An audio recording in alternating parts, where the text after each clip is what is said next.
Well, hello, everybody, and welcome to the show. My name is Jamie Lee, and I'm joined by my husband, Mr. Jared Lee. Hello, Jared. Hello. Well, I don't have a question this week, but we did go to Universal for a little family trip with Jared's brother and his family this past weekend. We did. It was great. Every 2 years, my sister-in-law has a conference, and usually they had it at Disney again, but we've done, it's like the third or fourth time we've done this with them. And then this time my brother decided they were going to add on Universal. Yeah. Because he hadn't been since 2008. He had never, so we went our first time ever to Disney and Universal. I was in 8th grade. So 1997. Yeah. So then he went one time in college, but he said at the time, Hogsmeade was being built. So he hadn't been back since. Okay. So, and their kids are the same age as our kids, are really close to it. Uh-huh. So we spent a couple of days at Universal, checked it out, and it was a good time. We had a good time. We went pretty hard. We went very hard. We were there basically from almost open to close, both days we were there. Yeah. And so, we don't typically do that. We do not. And it was okay. It was fine. I wasn't I feel like my feet didn't really hurt that much, but we also were kind of sticking with one park most of the day. We weren't doing a ton of walking. It was still a lot of walking, but I don't know. We had a great time and it was fun, and I'm glad they got to experience it. But we're actually going to talk a little bit more about our trip and specifically the children and their perspective, and if we think Universal is good for kids. Yeah, that's a discussion I've seen, and we can actually, Epic's not technically open yet. I mean, it kind of is, but it's not. We can talk about it. But I think with Epic as well, I think the perception of Universal not being kid-friendly has been true historically. We'll go over more, but I think Epic may kind of broaden that out a little bit. Yeah, so we'll do that. We have some news. We're also going to talk about our room at Hard Rock Hotel, which we had stayed there for It had been 2020. Was it? Okay, so maybe it's been almost 5 years. And we're just going to do a re-review of the room and the state of the hotel, if you will. We'll go into more of that in a second. But first, we have some housekeeping we want to talk about, and I'm going to throw it over to Jared. Yes. Well, if you're watching us on YouTube, please like this video and subscribe to the channel. And if you're not and you would like to see video versions of the show, you can catch us over on YouTube at CTM Podcast over on YouTube. And you can also become a member over there as well. If you want to support what we're doing there, you can do that and get some perks of becoming a channel member. And, of course, if you're listening on good old trusty audio podcast form, you can find us on all of the major platforms that are out there. Please ask you to please subscribe and leave us a review, as you can catch these episodes currently still on both Capture the Magic main feed and also the Universal feed. Going forward, once Epic opens, this becomes a weekly show. We will just specifically do the Universal episodes on the Universal feed. So if you want to find that and leave us a review, subscribe there. We'd greatly appreciate that.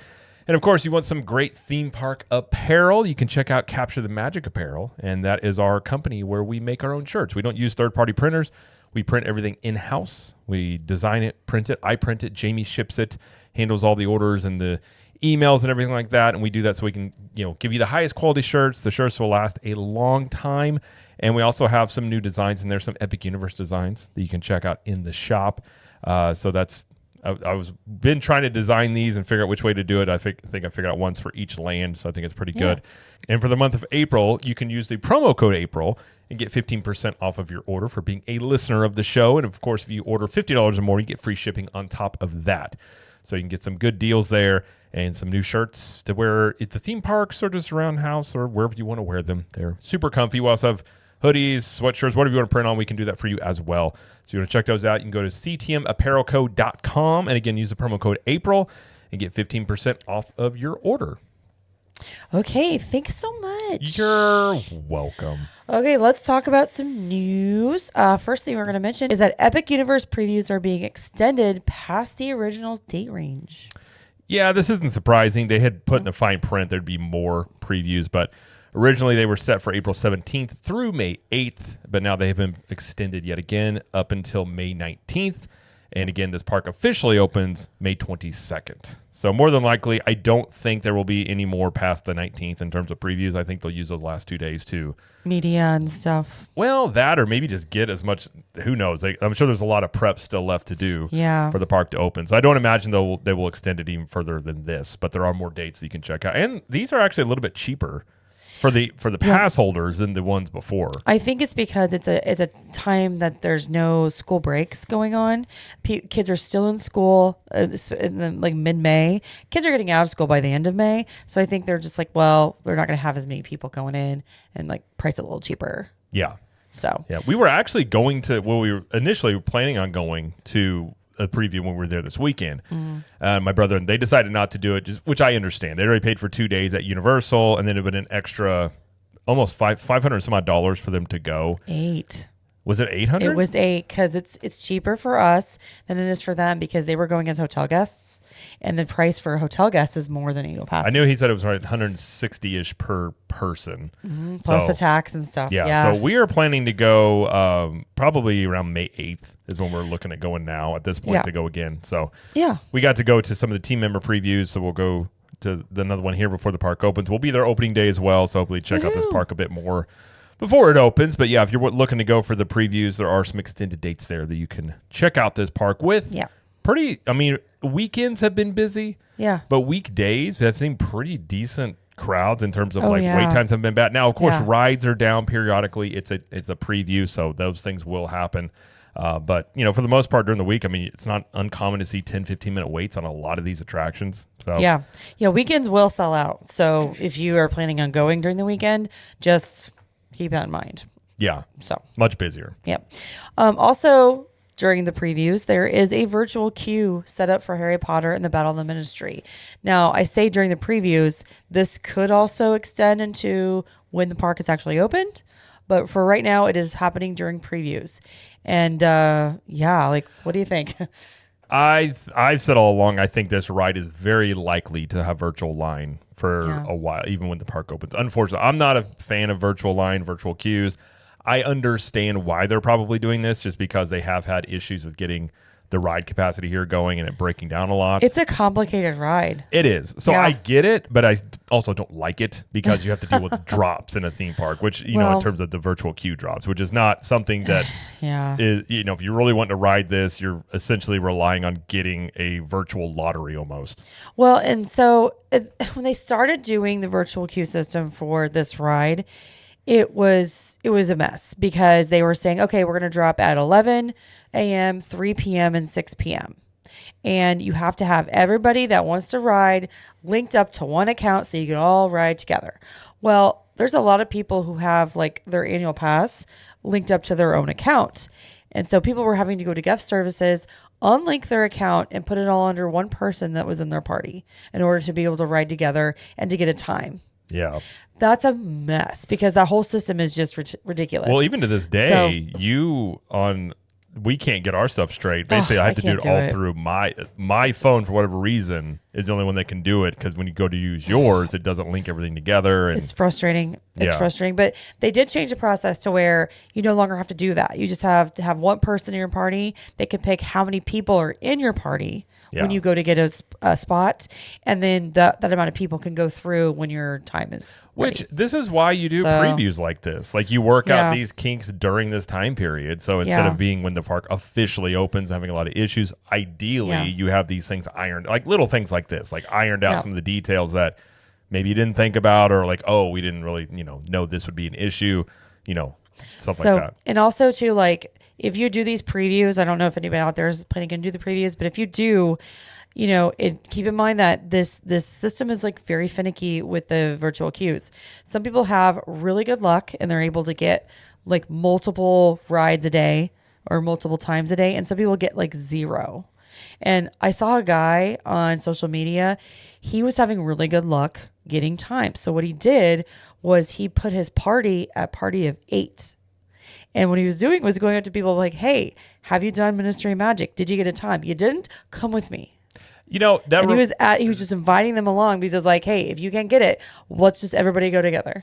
That's actually really cool. Yeah. That's kind of like how it used to be. I remember it was really cool with back in the day paper fast passes at Yeah. Disney, and you would have some left over, and it was like, Yep. I mean, there were times where people would come up to us and say, "Hey, we're leaving," and like it was like a cool little thing you could do to other guests, and like we had done that before as well. So that's kind of cool. But I do wish it had it in the app to where if you have gotten a virtual queue, it doesn't let you get another one. Let other people who haven't gotten one before get one. I kind of wish it was able to do that. And like you just said, previews. They're still working everything out, and right now they're just trying to get things going smoothly.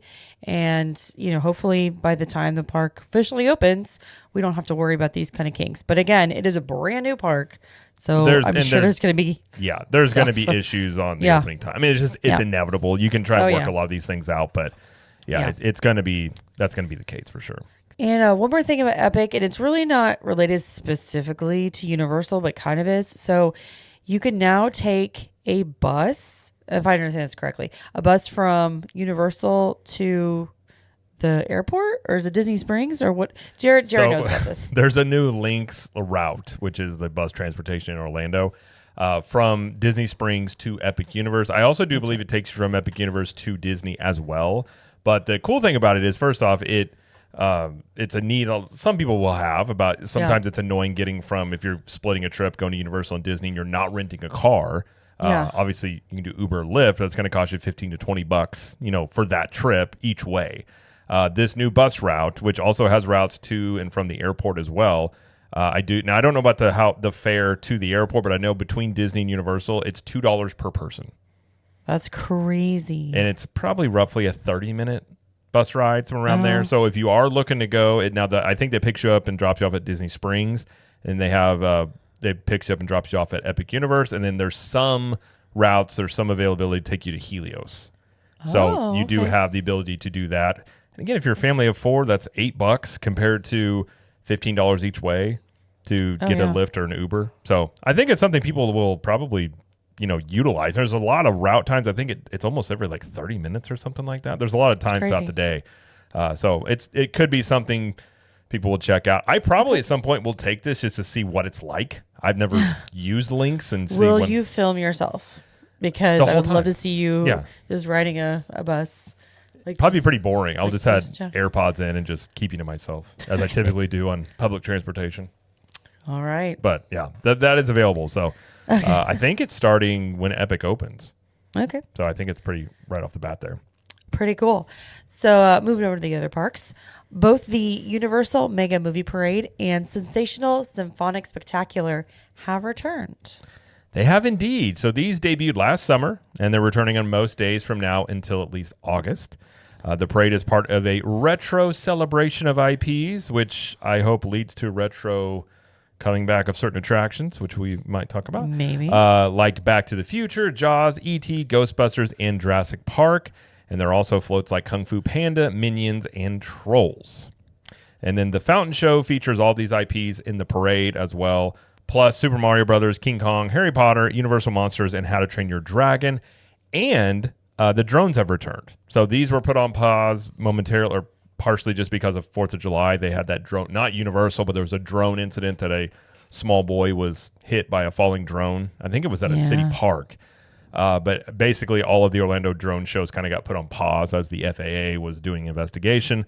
So they now have drones back as part of this, which is a really cool aspect. I really do enjoy this sensational show. It's so good. It's not the same type of show like, say, Happily Ever After, but But it's not supposed to be. It's not supposed to be, but it's a lagoon show featuring drones. It's very, very well done. Like, almost like a Phantasmic. They use water to basically do the projections on there with the music from the movies and things like that. So if you haven't checked this out and you want to, I would highly suggest it. It's very entertaining. Yeah, I like it. I like it a lot. I'm glad they're bringing it back too. I thought it was going to be gone forever. Yeah, after last year. I actually am not surprised it came back just because I think it was a lot of people I think were very impressed by it. Because Universal, they never really have had a nighttime show. That's been a consistent thing. They had one. I can't remember what it's called anymore. Well, I just mean how Magic Kingdom and Epcot have always had theirs. They've never had one that just runs all the time. So I think that's something they can definitely do in the future of building off of, like having a nightly show that's, really high caliber that you can check out on a nightly basis. Yes. Okay, so the next story here, this is kind of exciting, and Jared knows all about this, so I'm going to let him talk mostly about it. Universal Great Britain is now official, and opening year has been announced. Yes, this was rumored and I had heard weeks ago that it was all but confirmed. They were just waiting on the local government in the UK to basically give the okay, and they did. So Universal Great Britain is supposed to, at least set to open as of now, 2031 in Bedford. It will include, along with a theme park, 500-room hotel, shopping, dining, and entertainment area like City Walk.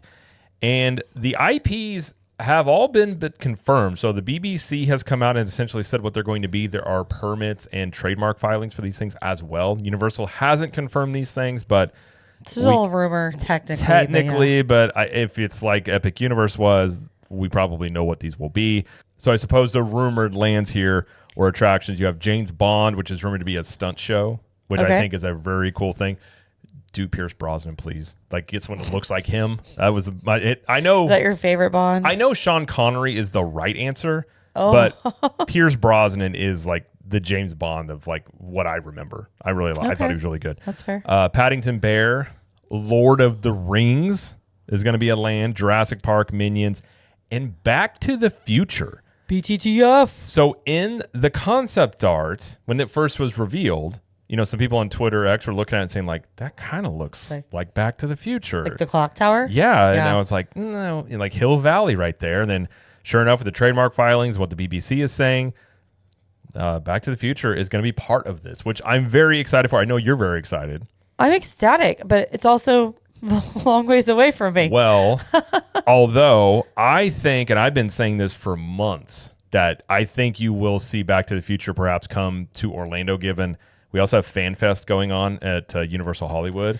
Yeah, and the Back to the Future portion cool. of that, it's fantastic. The reception of that, like if Universal is looking at this and looking at what people are excited for, Back to the Future is got to be right up there.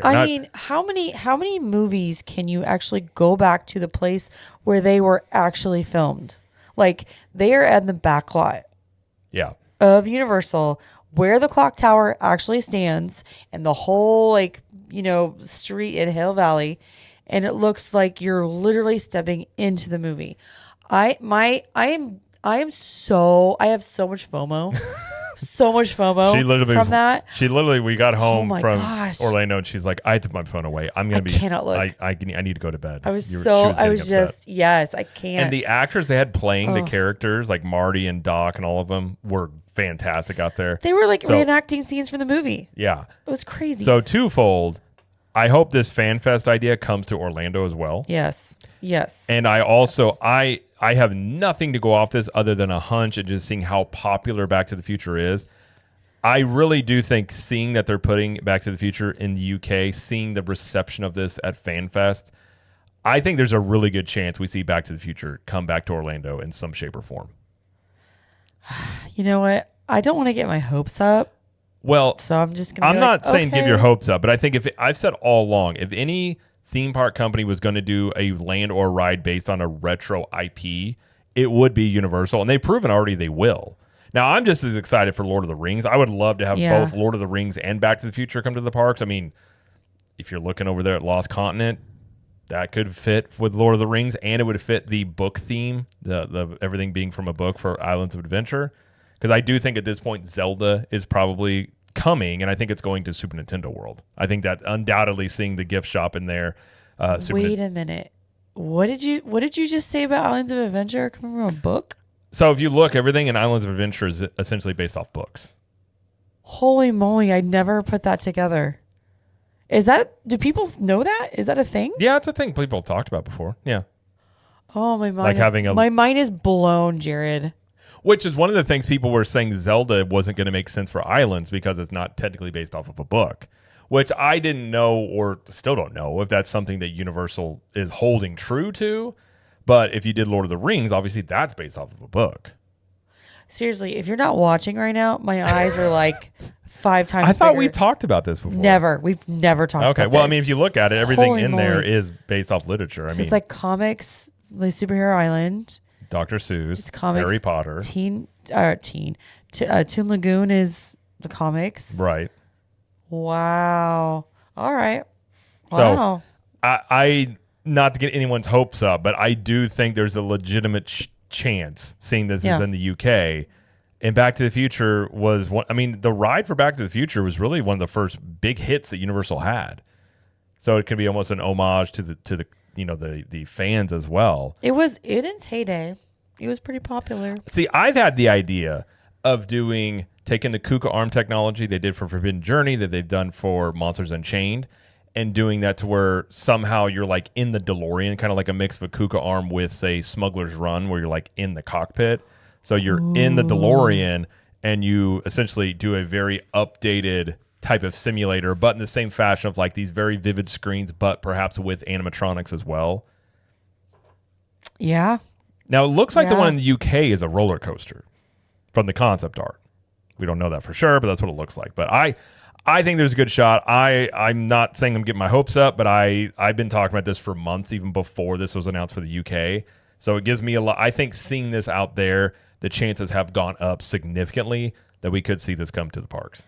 Okay, hear me out. Hear me out. I'm just going to brainstorm a little bit about a Back to the Future ride. Okay. What if it was like a roller coaster type ride, though, where you launch to 88 miles per hour. And then as you get to 80 miles per hour on like your vehicle or whatever, you immediately like pass through and like you're in 1955. Yeah. Like it could be inside, like an indoor coaster or whatever. I mean, you could do. The only thing I would say about Back to the Future, I feel like it has more of a cross appeal, and they maybe a roller coaster would limit it in terms of like the amount of people that could ride it. I'm just brainstorming. Oh, I know. I'm just saying like, that's why I was saying the KUKA arm. But either way, Yeah. I would love to see it happen. I mean, there's some rumors that Rip Ride Rocket is going away. We do know that. We don't know what's replacing it. Some rumors out there being it could be Back to the Future, it could be Fast and Furious, could be Ghostbusters. Obviously, we don't know yet. Yeah. But given it's in the New York area, I think I don't really know. I almost lean toward Ghostbusters, maybe. But who knows? But Yeah. that is exciting about the UK. So if they don't bring it to Orlando, I have a feeling at some point we'll visit Universal UK so Jamie can check out Back to the Future Land. Thanks, Jared. You're welcome. Real quick, they are having a pass holder perks kind of thing for May 1st through May 22nd. You can get a Jaws magnet. It's the 50th anniversary this year. Okay. So you get a Jaws magnet. You get a button as well. And then there's going to be 5 buttons that are released from Epic Universe, 1 from each land, I think. And the first one looks like Stardust Racers on it. Yeah, I that think one this up is too. part of, they had said they had the flip-flopping of initially annual pass holders, like premier pass holders, are going to be able to use the Express Pass after 4 at Epic Universe. And then they That's came not back and happening. said that they're not going to be Sorry. able to. But then they said, we will have other perks for pass holders. So I think this is part of the extra perks, or just some of these giveaways Yeah. and posters. Like they're just going to have Yep. things all the time that, pass holders can get, which is better than nothing. I would much rather have Yeah. Fast Pass after 4, but I really wasn't expecting to have that as a perk to begin with, to be quite honest. I wasn't either. Yeah. There'll also be some special menus of different places you can choose, special food. There'll be some special discounts, and you can get the annual photo package for like 35% off, Yeah. which is pretty cheap. But yeah, stuff like that's going on all month. I should note your annual pass holder discounts you can use those at Epic Universe. That also surprised me. So those apply, but that's basically the only Yeah. perk outside of getting discounted tickets and the ticket. Well, for both the previews and when the park is open. Yeah. Okay. Yep. So, all right. So we're going to shift over now and talk about our room at Hard Rock Hotel. So we only stayed here for one night, and we were actually only in the room for maybe 11 hours. Like We weren't there very long. it was very short. So we're just mostly going to talk about the room and kind of like the state of the hotel, because we didn't do dining. We didn't even do the pool at Hard Rock. We just didn't have time. So we booked a standard room, like standard view to queen room. And we checked in that morning at like 9:30, and then we didn't get to our room until almost 10 p.m. It was ready by like 1, but we didn't get back to like 10 p.m. And what did our room look like, Jared? Well, for this, the last time we stayed at Hard Rock back in 2020, we got upgraded to club level because basically nobody was staying in hotels at that point. They upgraded, I think, everybody to club level, which was nice. But we had upgraded to like a suite.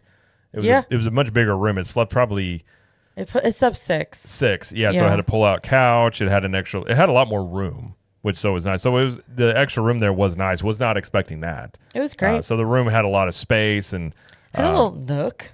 It had a little nook where you can put some stuff, which is nice. Yeah. Like we had a stroller and things. So yes, it is kind of nice to have that extra storage there. We walked in. I was like, oh man, I wish we were staying here more than one night. But that's probably why we got upgraded, was because a lot of times I think they have just availability and they just say, well, they're staying for one night, just put them in that room. Yeah, that's what I was gonna say. I mean, like sometimes when you get upgraded, it's because you have a shorter stay. Yeah. If you have a longer stay coming up, they're probably gonna stick you in the room you booked. So, not always, but sometimes. Yeah. But anyway, what did you think of like what the room actually looked like? I'm talking the carpets, the bedspreads, the furnishings. I mean, these hotels, they could use a refurb. They're looking a little worn. I mean, it wasn't awful, but it definitely, it looked about the same as when we stayed there last time in terms of how I remember it. Nothing, I think, had been upgraded since then in the rooms. Nope. So, yeah, I'm not a big fan of carpet in rooms in general. So that was, and carpet gets dirty. Like it just looks a little dated in the rooms, I would say. So there are stains on the carpet. There are stains on the little bedspread thing because I looked at it and I was like, okay, that's gross. And just ripped it off my bed. And the carpet's coming up a little bit on the sides. There's just stuff on the wall. Like you're right. It needs a good refresh. And that's consistent with the rooms across the premier hotels in general. Yeah, because we checked out some help. My brother and his family stayed over at Royal Pacific, and it was kind of the same with their room as well. Just again, tired. Nothing tired. I think is a good way to put it. It just a lot of people have stayed in these rooms over the years and wearing general wear and tear on them. Yep. Could update it with having more outlets. I think is something you would stuff helpful. that you kind of get standard in many rooms now, especially if they're staying like at Stella Nova, Terra Luna, seeing those newer rooms, even the Endless Summer hotels, things like that. So they could definitely use a little bit of a refresh, a little bit of I guess you could just a makeover, if you will. It could use a makeover, for sure. And I'm saying this as a personal opinion. While these hotels are, they're pretty good, I wouldn't pay the prices they charge unless if I weren't getting the express pass with them. Yeah, you know what I mean? You're also I would never choose. You're also to do paying that. for the convenience of you're within, especially Hard Rock. You're within 5-minute walk of City Walk. Yes. So I think you're paying for the convenience of how close you are, plus the fast or the express pass being included is a major perk. So I would agree. Yeah. If it wasn't for that, like we had you had a floating reservation for this, which we just went ahead and used for this. Guys, I booked this in 2023 and just kept moving it. I didn't know she'd been doing this. And I literally just kept moving it because we just didn't use it. We just didn't use it. I just kept moving it up. And I told Jared, I was like, I mean, we could just use the Hard Rock I have. It's in like September. He was like, why did you tell me? I was like, because it's just been floating. I forgot. Jamie upkeeps many hotel reservations. So we just moved it here. And I was like, okay, there we go. Yeah. So, I mean, I think exactly. I mean, I think the rack rate normally is getting to the point around Epic opening of like $700 a night for some of these. And I think if it wasn't for, now the Express Pass being a perk with this is fantastic. It's a great perk. It always has been. Oh, yeah. You get it the day you check in and you also have the day you check out. So we had it for unlimited. And it is unlimited. So we had it for both days, which definitely made it, the parks weren't slammed, but it was nice being able to have that. So it's a nice perk there, obviously within a boat ride or walking distance to the theme parks is a great perk as well. So I would agree though. If it wasn't for those perks there, I'd probably just stay at a value or something like that. Yeah. Yeah. But if Express is very important to you, then this is a really good option because it's closest. It's the closest one, right? To Hard Rock is, yeah. So this one, I mean, you can't beat the location. So it is if that's your main goal, then I did find it kind of annoying because obviously we didn't check in until late. I mean, technically we checked in earlier, but we didn't get our stuff into our room until we got back from the parks around 10 o'clock. So our car was parked, And I was like, oh, I'll just, run down and go get the stuff. Well, there's stairs that lead down to the parking area, but there's no elevator down there.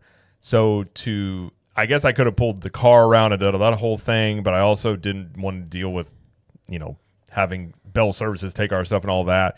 Yeah. So I had to kind of make extra trip to go around, and you have to walk around the whole thing to get it back up because, I didn't want to obviously carry all the luggage upstairs. So there's some things that are a little bit inconvenient on that end, but most people are just going to use Bell Services when they just check in initially. So given our situation, it's a little bit different, but it wasn't the end of the world. It was just one of those things where after a day of walking a lot, just a little extra walking, but our daughter helped me. She was helpful. And we had Domino's 2 nights in a row. We did. We were walking back and we were starving. Yeah. And I was like, Domino's will give you free stuff constantly. 50% off. Yeah. So I just was walking, and because we were contemplating get places to get eat. And City Walk is just tons of people when park's closed. So busy. And so we thought about going there, and I was like, it's going to be a while. And I was like, I bet you. So with Domino's, I ordered it on the walk back to Hard Rock.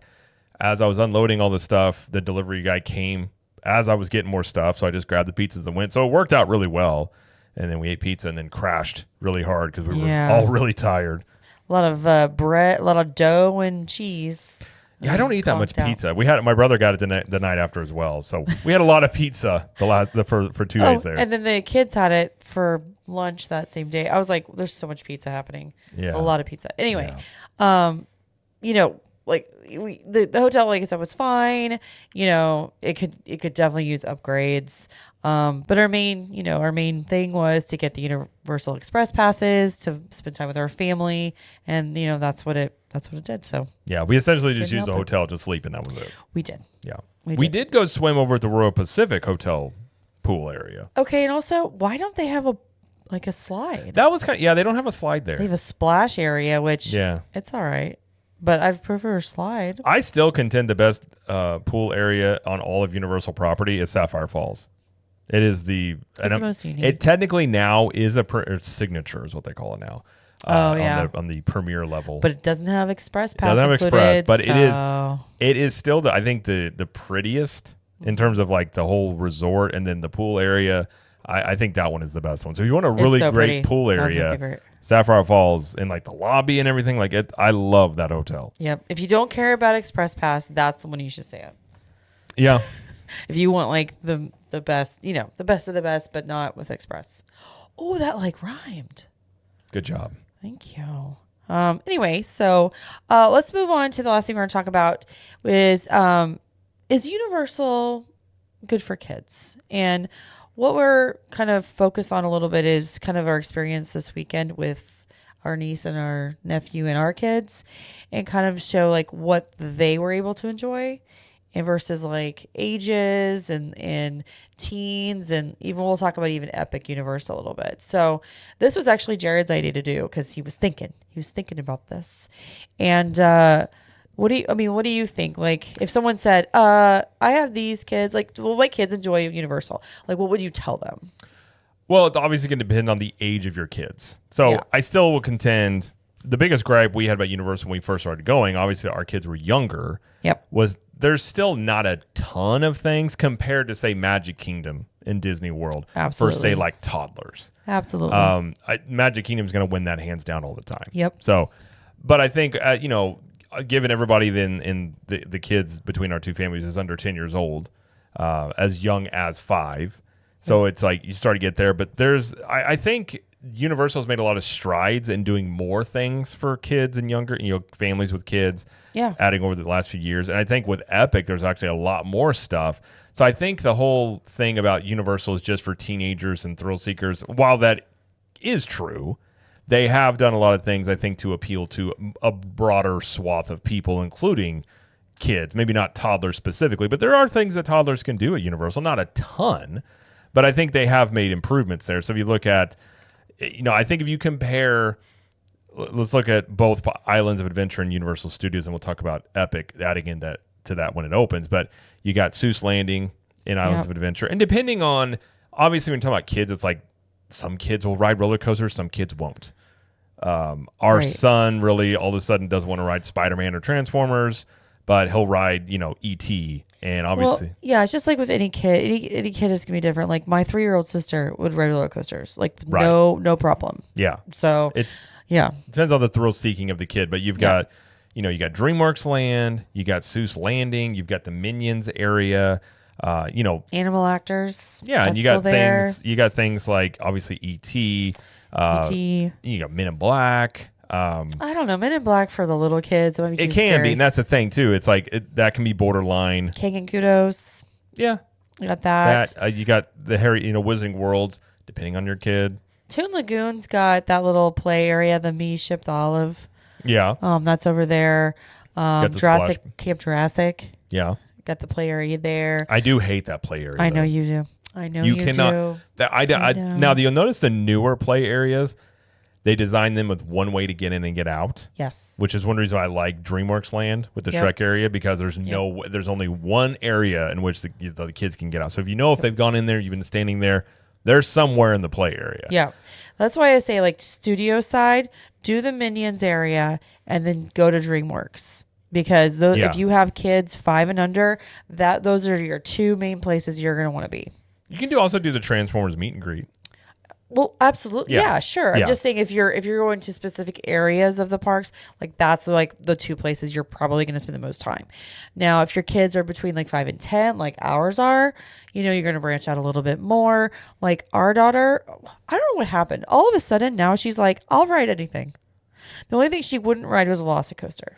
She was Yeah. going to ride everything else. Yeah. And she did ride everything else. Yeah.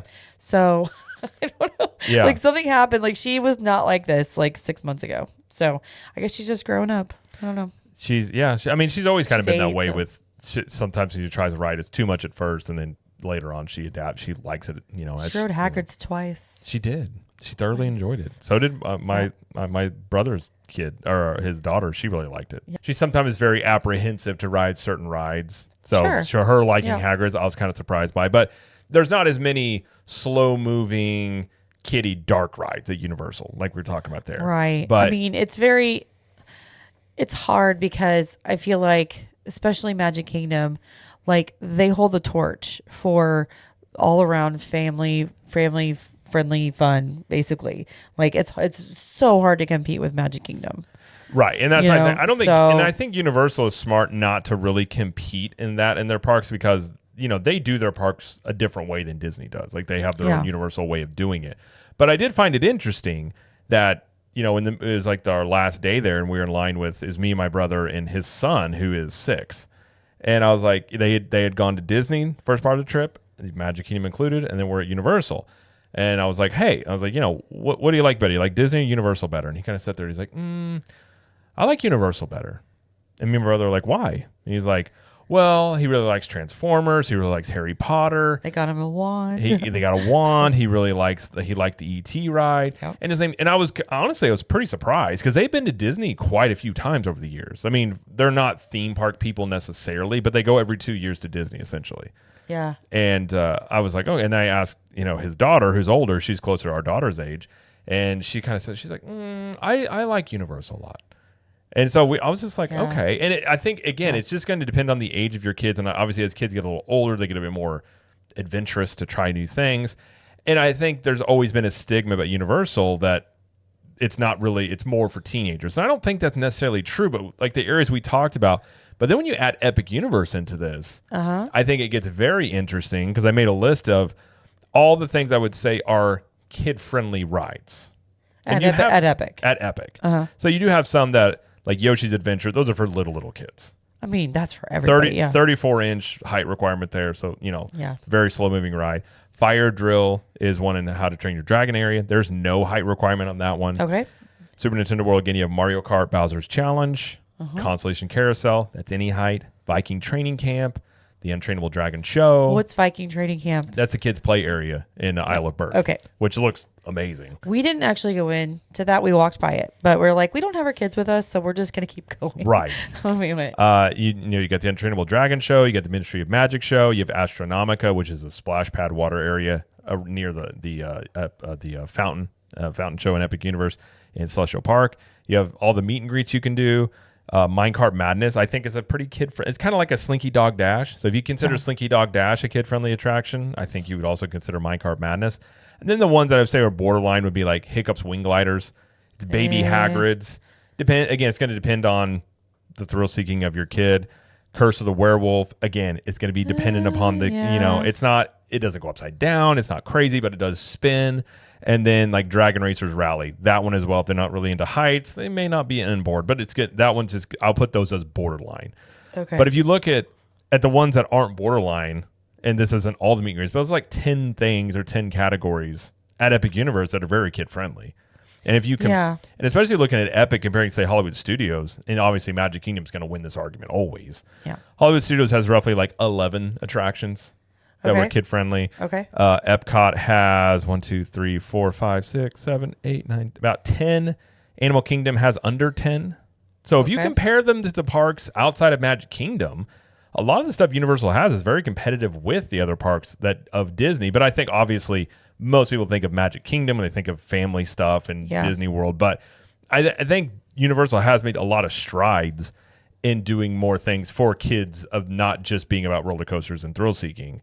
And I think that's a good thing. Yeah. They're not really trying to placate to the toddlers, which I think is probably a good thing, but they're doing that kids resort in Texas, which you could see which is built specifically for toddlers and real little kids. You could see that come over to Orlando as well, and that would give them that demographic in a dedicated theme park. So it's kind of interesting how Universal's gone about it, but I'd say as our kids have gotten older, as we've gone to Universal a lot more, I do think they've increased their offerings of what kids can do. And obviously this past week, I mean, our kids and our nieces and nephews had a great time. Like they were loving it.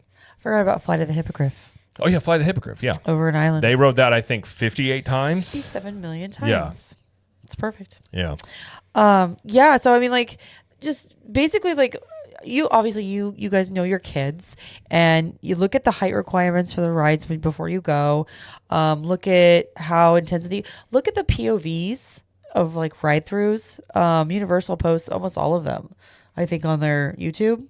Yeah, they will. Yeah, I think they do. Yeah, so watch those if you're concerned if your kid's not going to be ready for it or think it's too scary. Like Monsters Unchained, that's not a kid ride. That's not for kids.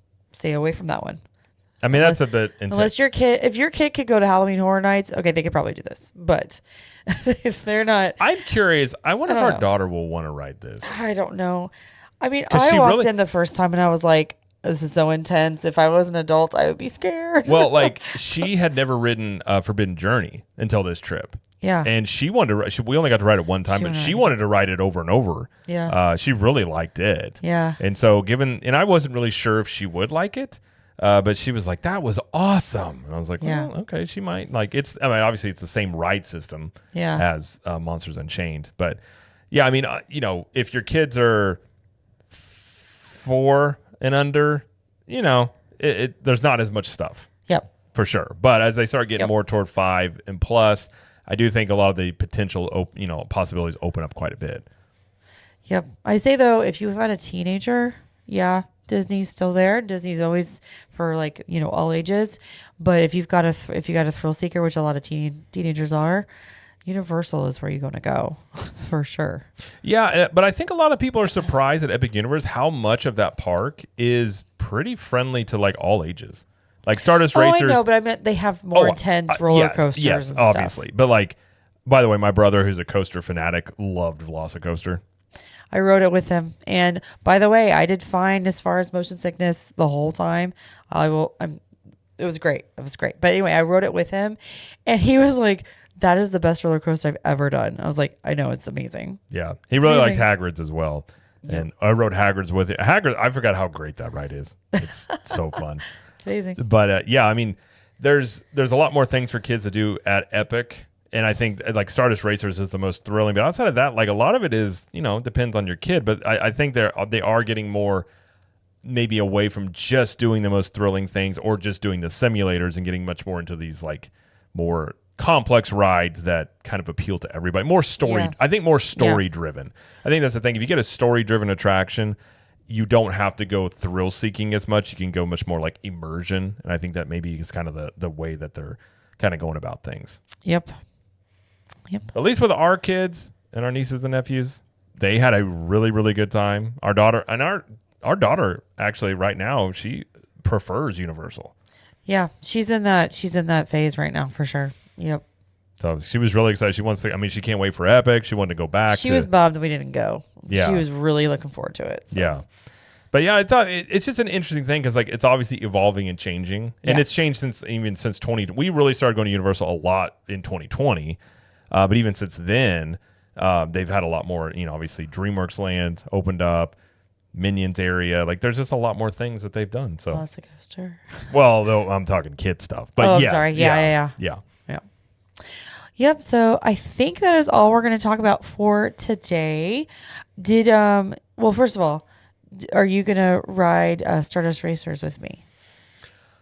I might. Because I'm going to ride it now. Now that I figured out this little concoction that works for me, I'm going to ride it. So people are going to ask, and people have asked, what is your concoction? That is not medical advice. It's not medical advice. Not medical advice. I just want to put that out there. A lot of people, there were comments on, I made a video talking about what you take and it helped you, and some people were asking. So this is not medical advice. Do your own research, talk to your doctor, but what helps you when with your motion sickness, which is pretty, I would say, severe motion sickness you get. I mean, it's pretty bad. So this is what I did. So first of all, get up in the morning and drink a lot of water. First off, just drink a lot of water. Just get it going. That's a good thing to do in general. Yes.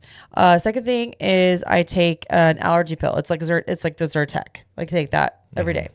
And then I take half of a Bonine, and I think it's the regular version. I think it's the one that can make you sleepy, but I just take half.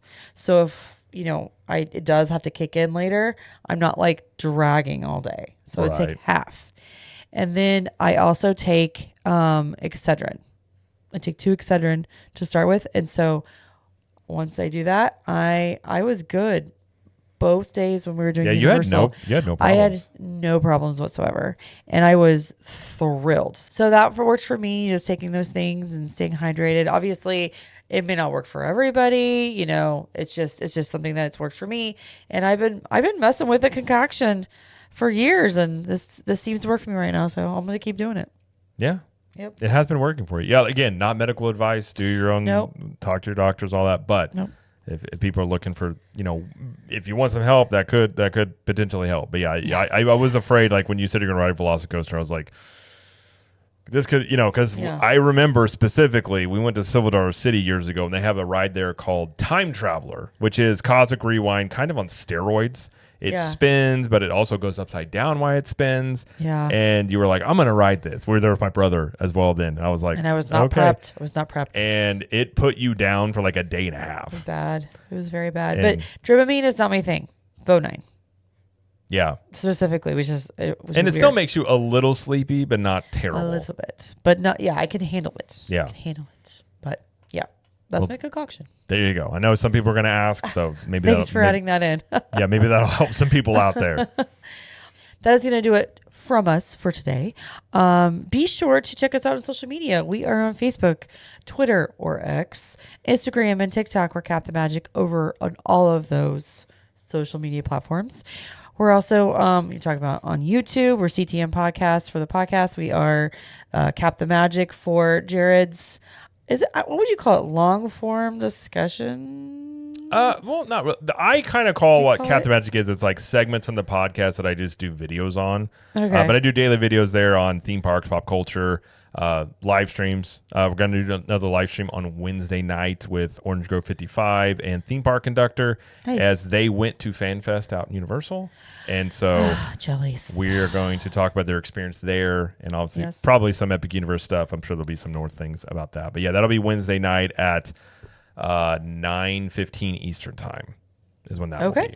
So you can check that. So there's live streams there and things like that. But we're almost to 12,000 subs over there. So it's going good. So go sub over there. Yeah. And like Jared said, this show is going to be moving to weekly shows once Epic Universe opens. We'll have a ton more Universal content coming out, and it'll go onto its own feed. Correct? Well, it's on its own feed now. We but also exclusively. Yes, we also mirror it on basically the Disney version of the show as well, but they're Yes. going to be, we're going to separate them. Yes. And so on the Disney feed, it'll just be the Disney one on Thursdays with Jared and I. Yes. So, and we also have Trip Tales. That's my trip report show. I have on a guest every episode. They talk about their vacation at either Disney or Universal. Sometimes cruises. I do a cruise sometimes. I did a Tokyo Disneyland trip earlier this year. And so if you want to be a guest on a future Trip Tales episode, you can go to ctmtriptales.com, fill out the information about Be on Trip Tales, and I want to have you on the show. I will contact you. And I'm still looking for a few this summer and into the fall. So if you got a trip coming up, just fill that form out. And don't forget to check out our awesome club, Club 32.